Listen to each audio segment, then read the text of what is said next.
실내 보호에 대한 이야기는 남아있는 이야기인데, 실내 보호가 좀 길어졌어, 그죠? 근데 실제로 출제되는 양을 보면 웬만한 어떤 그 한 장에 해당되는 것만큼 출제 빈도가 높아요. 그래서 사실은 그거 자체는 한 절의 한 부분이지만은 또 시험 많이 나는 부분은 좀 꼼꼼하게 공부해둬야 되고, 여기서 너무 진도를 너무 의식하지 않는 게 좋겠다 이런 생각이에요. 자, 실내 보호 들어왔는데 내용 중에서 이제 지금 한번 얘기 드릴 게 중요한 게 뭐냐면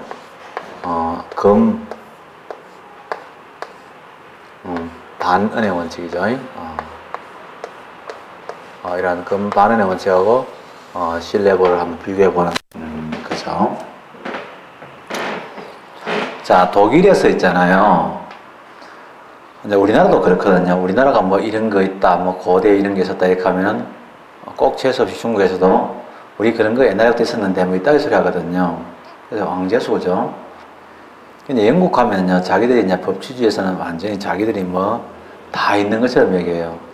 독일은 이제 사실은 신기한 게 자연법 또는 이런 조리 같은 이런 원칙이 굉장히 오래된 그런 행정에만 있는 게 아니고 최근에 나타난 행정에서도 복리 행정에서 나타나고 더더욱이나 자기들은 판례 이론을 통해서 형성되니까 너무 자랑스러웠겠죠. 그래서 자랑을 하니까 옆집에 그 심술구조 늙은이인 영국이 나타나가지고 뭐 그거 우리 옛날부터 다 갖고 있는 건데 뭐 그거 아예 거리 되는 거예요. 그러니까 요런 얘기죠. 그래서 뭔데 이래가지고 비교를 하는데 주의될 거, 사실은 이런 차이가 있다 이런 얘기 하잖아요. 하게 되면 우리나라하고 중국은 둘이 싸웁니다. 근데 외국에서는 뭐 비슷하네 뭐 그게 그거네 같네 이럴 때입니다. 본인들 입장은 많이 다르죠, 그죠? 그렇듯이 실내 보호의 원칙하고 반응의 원칙은 이론적 구별돼요.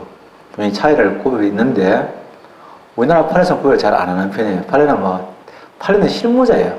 실무자는 뭐 됐고 그래서 어쨌다는 거야. 기능이 비슷하잖아. 항상 이제 판례 입장은 그런 입장이거든요. 왜냐하면 걔들은 구체적인 사건에서 법적인 분쟁을 해결하는 게 중요하지 그거 자체 연역이 어쩌고저쩌고 또 델리케이트한 차이점이 어쩌고저쩌고 이런 건 조금 잘 안 챙기는 편이에요. 그래서 우리가 재량하고 판단 여지 이론적으로는 확실히 구분되죠. 그러나 판례는 뭐 똑같이 보는 거예요, 사실은. 심지어는 판례 문장 중에는 이상한 문장도 있어요. 재량 판단이 막 이렇게 짬뽕해가지고 뒤에 섞어놨는 이런 문장까지도 나오거든요. 자, 어쨌든 간에 이제 한번 이론적으로 구분해볼까요? 이런 신뢰 보호 원칙이 있습니다. 영국에서는 검한다는 거죠. 반이라면 안티라는 의미보다는 리버스, 뒤엎는다는 거예요. 리버스. 반은 말을 뒤집는 거죠. 반은의 원칙 이런 게 있어요. 말 잘 뒤집는 거 쥐가 있죠, 쥐. 그래가지고 경제 성장률은 7% 한 번도 참 그렇게 하기도 쉽지 않아요. 사람이 사는 거. 자, 실내 보호인데 요거는 뭐냐? 독일제예요. 요거 영국제입니다. 근데 요거 이제 만들어진 공장인데요. 이게 기능인데 실내 보호 원칙은 이거는 어떻게 이게 기능이 뭐냐면 실내 보호 원칙 적용하면 어떻게 돼요? 결과가 어떻게 됐어요? 과부에게 뭐가 발생했어요? 과부 수당을 받을 뭐가 발생합니까? 권리가 발생했죠. 이제 우리가 두 가지가 있어요. 자, 한번 볼래요? 했는 내용이라도 반복할게요. 우리가 알맹이가 있고요. 이제 컴퓨터에도 보면은 왜 프로그램이 있는데 그 프로그램을 실행하는 파일이 또 따로 있잖아요. 그거하고 똑같아요.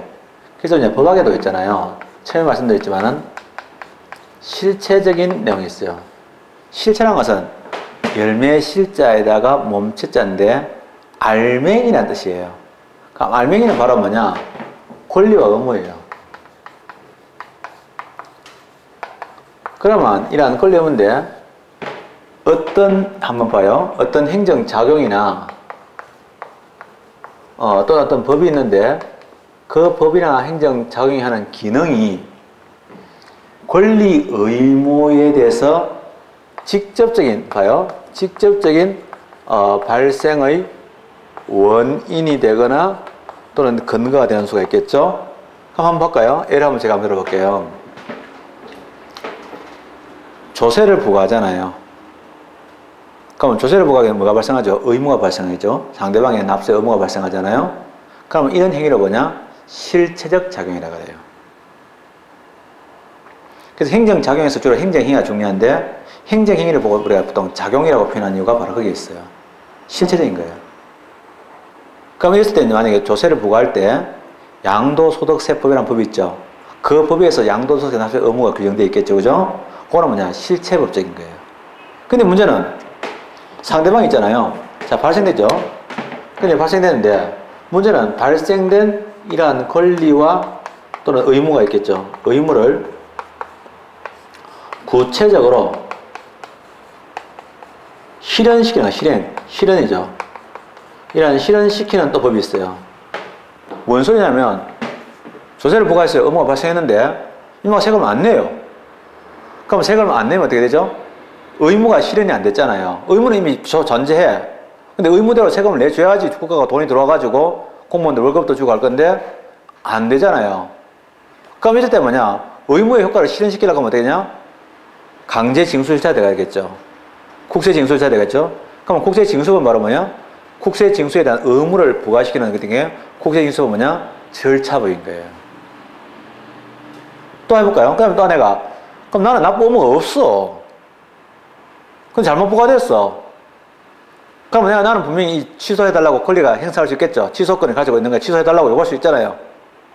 그러면 국세심판소에다가 국세심판원에다가 죄송합니다. 조세심판원입니다. 정확하게 조세심판원에다가 취소를 해달라고 청구할 수 있겠죠. 그러면 그 법이 있어요. 그게 바로 국세기원법이에요. 그러면 이런 국세기원법이나 국세징수법은 뭐냐? 권리와 의무에 대한 실현 절차에 관한 법이죠.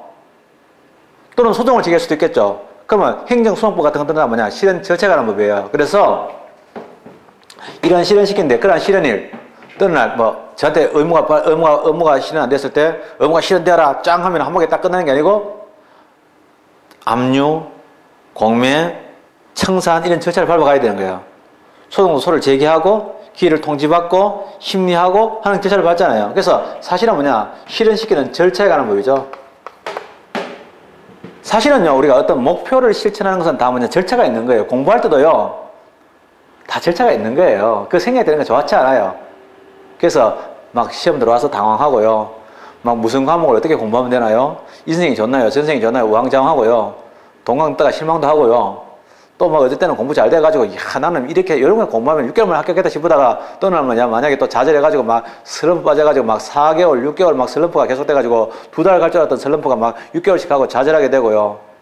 그런 과정을 거치게 됩니다. 그래서 또 다시 뭐냐 또 시험에 쳤는데 막 점수가 막 올라가가지고 막 너무 기분 좋게 막 공부한 지 얼마 되지도 않는데 애들이 막 우와 잘나내가지고 갑작스럽게 막 점수 올라가지고 갑자기 막 시험 첫 해 그냥 점수가 그냥 5점 차로 떨어지겠지만은 많이 올라간 적도 있어요. 내년 되면 완벽하겠다 싶었는데 그 다음에 가가지고 15점, 20점 차이 나가지고 또 좌절하기도 하고요. 다시 또 올라가고 그 다음에 다시 또 막 0.5점 차로 떨어지기도 하고 1점 차로 떨어지기도 하고 이래가지고 또 좌절하다가 다시 또 면접 떨어지기도 하고 그래요. 그런 과정을 이제 거치거나 안 거치면서 이렇게 살아가는 거예요. 근데 그 과정은 내가 살아가는 과정이에요. 그게는 꿈이라는 것은요, 실현된다는 때, 실현이란 말은요, 절차를 통해서 실현됩니다.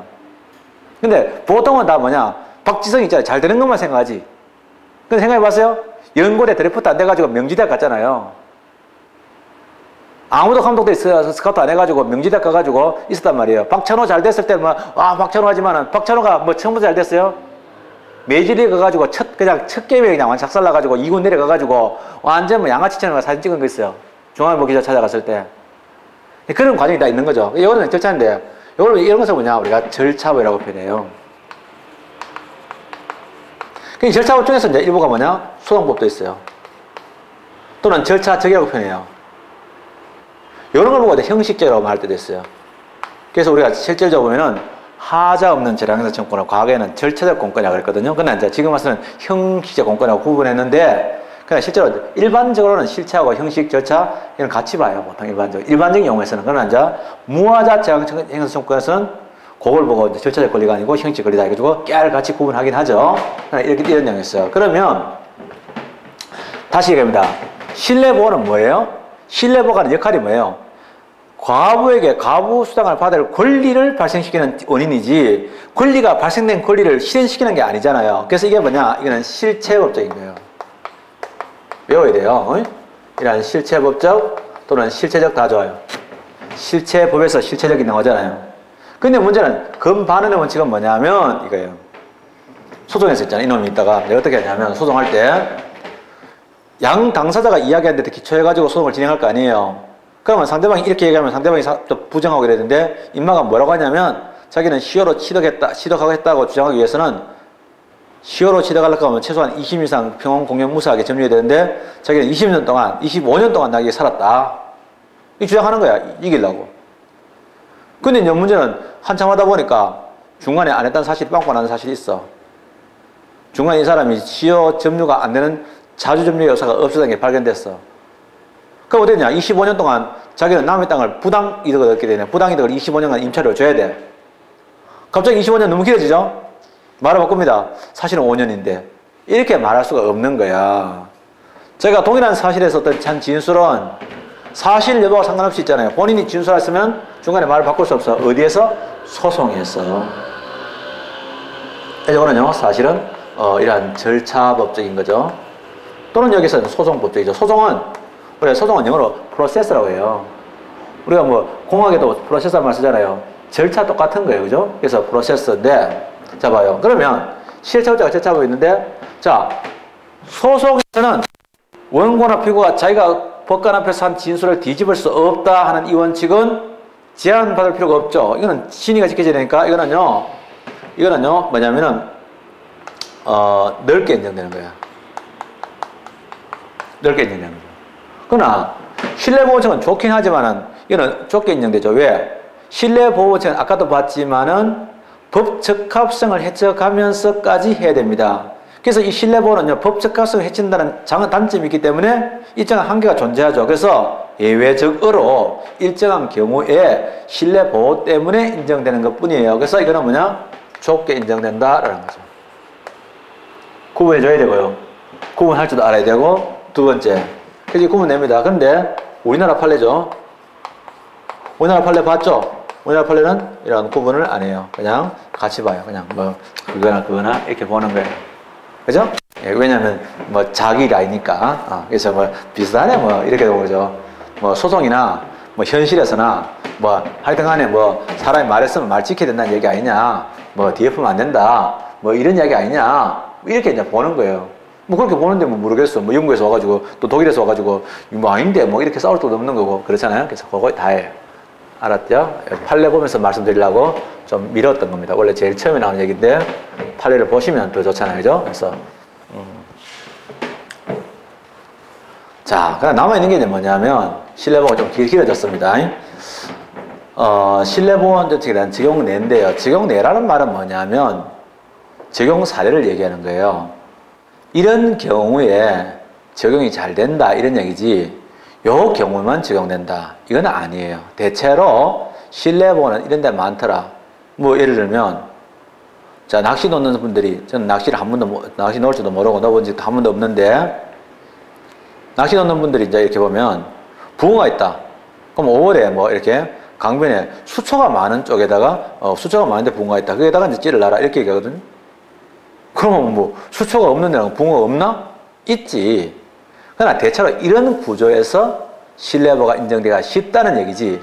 이런 구조라서 항상 그러면 수초 안에다 갖다 대면 무조건 다 붕어 있어요? 붕어 기다리고 다 있나? 그건 아니고 이런 구조에서 신뢰보호가 인정되기 쉽다는 얘기입니다. 그래서 주의해야 될 거는 적용내라고 얘기할 때는요. 주의해야 될 거는 뭐냐면 적용내라고 할 때는 이런 의미가 있어요. 적용 범위라고 할 때가 있는데 신뢰보호가 적용되는 범위 원래는 뭐냐? 신뢰보호는 법의 일반 원칙이에요. 일반이란 말은 뭐냐? 모든 행위에 다 적용될 수 있는 거예요. 그건 아무데나 되고 그냥 신뢰보호 갖다 대나? 그건 아니고 신뢰보호가 될 만한 그런 구조가 발생했을 때 된다. 이런 의미거든요. 그래서 적용내에 들어가는데 대체적으로 이런 구조에서는 이런 의미지 항상 이런 뜻은 아니에요. 그리고 이제 모든 행위에 다 적용된다도 맞아요. 저기 되면은 신뢰보호 원칙은 비록 복리 행정에 출발했지만은 그러나 이거는요. 질서 유지 행위에도 적용될 수 있는 거고 제재무 행위에도 적용될 수 있잖아요. 그래 그런 의미는 되는 거예요. 그죠? 그런 의미에서 모든이란 말도 가능해요. 도대체 어떤 말이라는 것은 그 말이 뭐를 의미하는지가 사실은 다르거든요. 근데 내가 고집을 해가지고 내 마음대로 생각할 수는 없는 거예요. 그러니까 우리가 특별 권력관계에서의 모든 기본권 제한할 수는 있어요. 왜냐면 그때 모든 기본권은 종류를 안 가리고 자유권적 기본권, 청구권, 참정권 다 된다 이런 뜻이고요. 그러나 문제는 그러면 기본권의 종류를 또 다르게 나눌 수 있어요. 어떤 경우도 제한할 수 없는 기본권을 절대적 기본권이라고 그래요. 제한할 수 있는 기본권은 상대적 기본권인데 그렇다고 해가지고 모든 기본권이란 말이 절대적 기본권을 제한한다 이런 뜻으로 이야기하는 거 아니에요. 항상 상대방이 어떤 하는 말은 사회적인 관계 안에서 선의로 해석하는 게 중요합니다. 판례도 그렇게 보거든요. 그럼 직영내 들어갔을 때 자, 인것과 아닌 것 들어갑니다.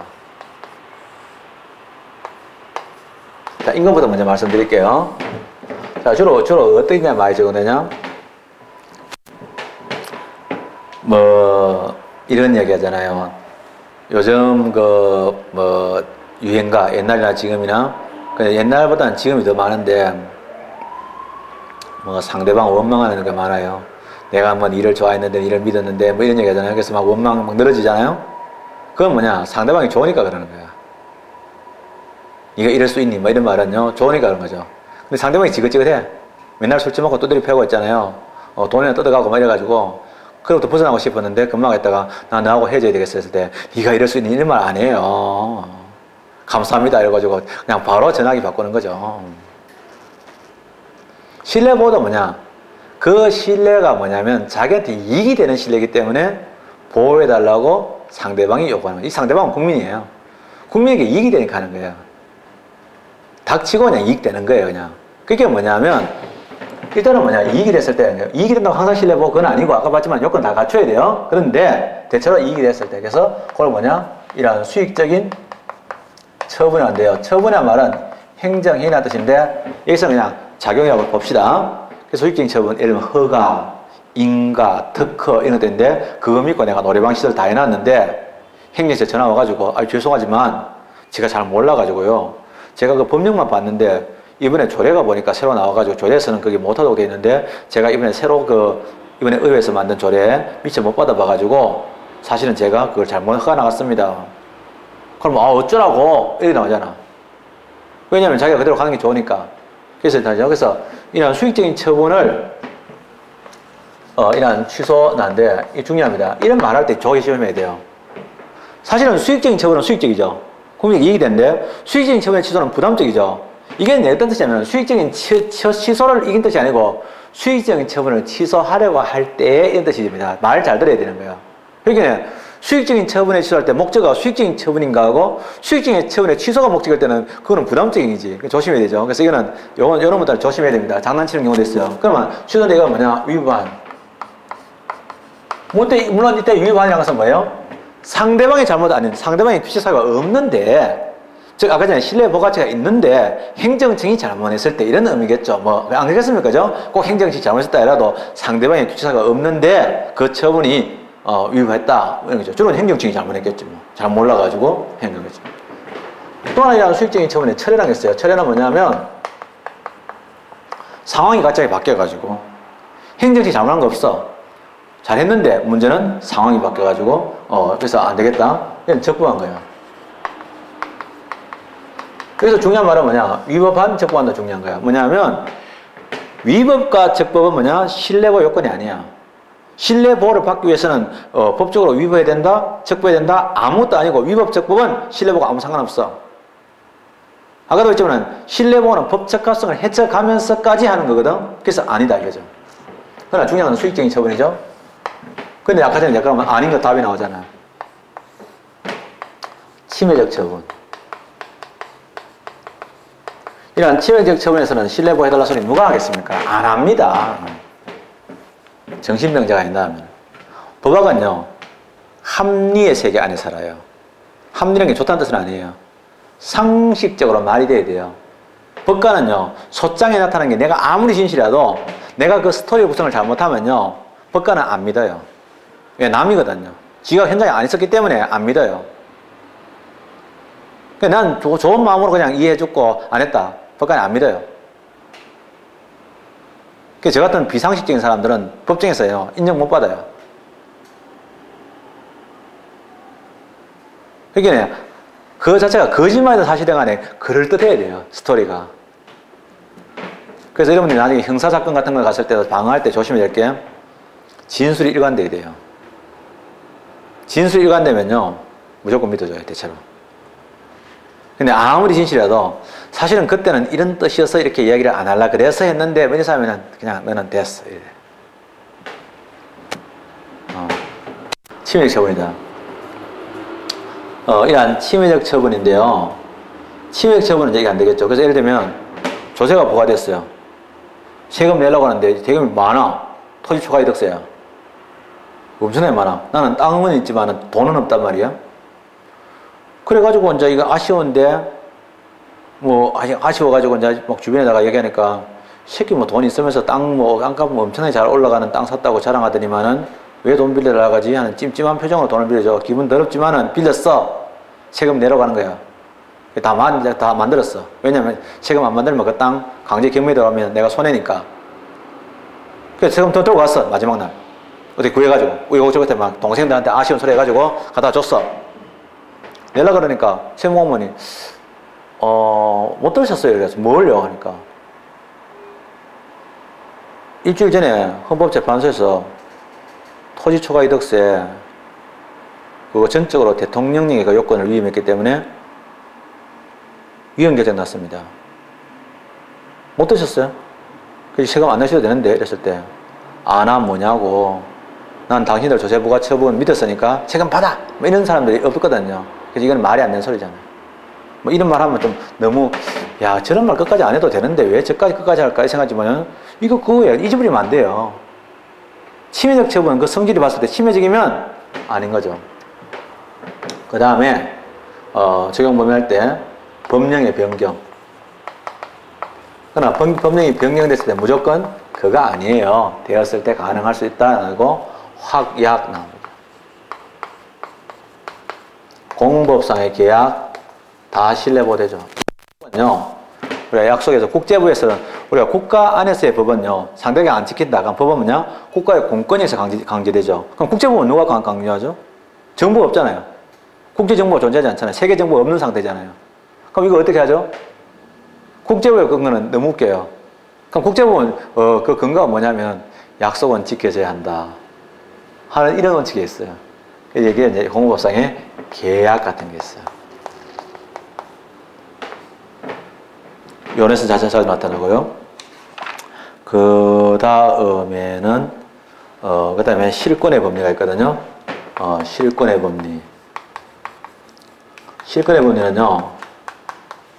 예를 들면 판례 하나만 소개해 드릴게요. 영도구청장. 부산에 가면 영도다리가 번쩍번쩍할 때 그 영도인데요. 영도구청장이 그 당시에 수출하는 배들 있잖아요. 배들에 대해서 수출업자에게 뭐를 부과하냐면 운송면허세입니다. 자, 그랬잖아요. 알아둬야 될 거는 운송면허세 할 때 면허세라고 출제될 때도 있어요. 그럼 상관없죠. 줄였어. 그러니까 풀네임도 알아놔야 되고 줄였을 때도 내가 적용 가능해야 돼요. 근데 운송면허세인데 그때는 수출 드라이버 정책할 때예요. 그때는 이제 우리가 우러가이라운드라든지 가트가 없기 때문에 보호를 하기 위해서 수출업자들에게는 수출에서 얻는 이익 외에 수출하게 되면 국가가 인센티브를 줬어요. 그렇게 할 때인데 운송면허세 수출업자가 부담하는 거거든요. 그래서 국가가 이 운송면허세라는 법을 갖고 있었는데 부과할 수도 있었지만은 권한이 있어요. 있는데도 자기들이 권한을 행사해서 이러한 4년간 이렇게 과세를 안 했어요. 이러한 비과세를 했어요. 그러다가 한 놈이 진짜 걸렸어요. 다른 탈세가 걸려가지고 너는 괘씸하대가지고 이것도 내라 이래 된 거야. 왜 법이 근거 쓰니까 너는 받아야 되겠다 이래 된 거지. 이따가 임하고 있다가 이때까지 비과세 관행이 있는 걸로 알고 있는데 하니까 웃기지 마 이랬는데 판사가 있잖아요. 비과세 관행을 인정해요. 즉 4년간 한 번도 부과 안 했으면 국민들이 부과 안 할 거라고 당연히 믿게 된다. 그럼 그건 신뢰에서 뭐가 발생하냐? 네가 설사 조세 부과권이 있었더라도 그거는 자율적으로 즉 실권할 때 실이란 말은 일정한 처분 없이도 효력이 소멸하게 된다. 이런 얘기죠. 그 다음에 나오죠. 여기 끝났고요. 위반 효과 들어갑니다. 자, 신뢰보호 원칙 위반 효과 어떤 겁니까? 자, 물어봐요. 무효입니까? 취소입니까? 아니면 부당입니까? 뭐예요? 답은 하나밖에 없죠. 위법입니다. 위법. 왜냐하면 신뢰보호원칙은 법의 일반 원칙이고 법이기 때문에 당연히 위법이 되는 겁니다. 위법 안에는 무효가 될 수도 있고 취소됐겠지만은 신뢰보호 원칙에 위반했다 할 때 효과는 위법 하나밖에 없어요. 당연히 원래 신뢰보호 원칙이 없었다면 권리구제 못 받았겠죠. 위법할 때는 이제 손해배상이라든지 또는 행정소송을 가능하겠죠. 그래서 권리구제가 가능하게 됐다. 그래서 오늘날 이러한 조리상의 원칙이 새로 생김으로써 실질적 법치가 굉장히 잘 운용될 수 있는 거죠. 그래서 일단은 우리나라 대법원이 거꾸로 가는 적도 많고 또 정치적으로는 대단히 불미스러운 판례가 많이 나오는 건 사실이고 또 자질이 없는 사람들이 있는 건 사실이지만은 대세인 이런 부분은 지금 확대되고 있다 이런 부분이죠. 마지막으로는요 이런 신뢰보호의 원칙에 대한 이야기인데 마지막으로 드릴 수 있는 말은 뭐냐면 자 이런 신뢰보호 원칙에서 이제 신뢰보호하고 법적과 한계란 말은 뭐냐면 자 이런 이제 가부처럼요 이런 신뢰보호 문제가 있습니다.